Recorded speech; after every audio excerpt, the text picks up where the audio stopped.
The Biden swamp. Remember Russia collusion? It was supposed to be Trump working with Putin to get elected in 2016, except it turned out the only actual collusion was Hillary working with the Russians to try and stop Trump getting elected.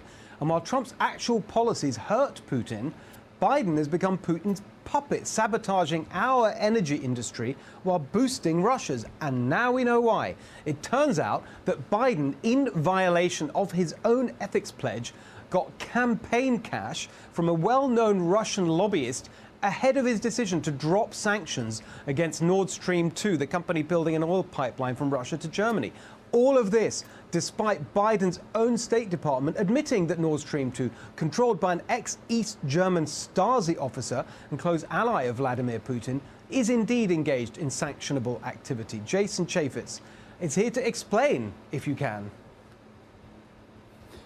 Joe, say it isn't so. Come on. You blame Trump every single step of the way, saying he was embedded in collusion with Russia. Millions of dollars later, there was nothing. They don't have a single thing on him. But you start looking at the Biden record, and hey, we're only days into this administration, and guess what? He's already violating his own ethics pledge. He's been taking money from people he said he wasn't going to take money from, and Russia has gotten exactly what they wanted. They shut down the Keystone Pipeline within days or hours of the administration. Meanwhile, Joe Biden wants to go out and allow them to build their own Nord Stream 2 pipeline. It makes no sense. It's not good for the United States of America, and Joe Biden has done nothing to explain this because, of course, he never gets any tough questions from our national media. Exactly. By the way, I mean, you and I talk about this often in the name of this segment. We call it the Biden swamp. Feels like we might as well sort of change the name to violating his own ethics pledge, because it's every single time.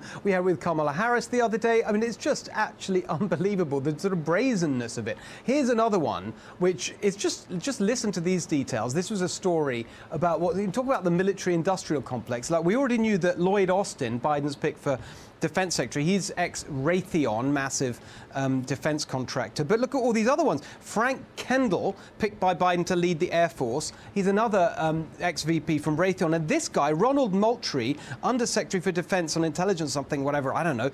He has he's been a dozen military consulting firms and contractors. And now he's inside the Pentagon.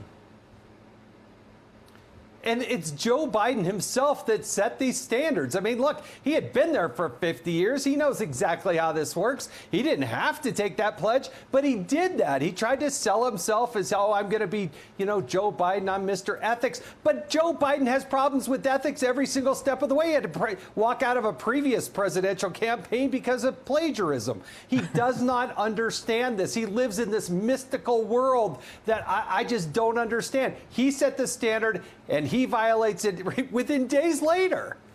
I know. I mean, the whole thing is so dishonest. There's this aspect. I mean, the whole presidency is dishonest. He was supposed to be the sort of centrist moderate, and yet he's going far left with the economic policies, says he'll be clean and not corrupt like Trump. It's just corruption is like going through every appointment.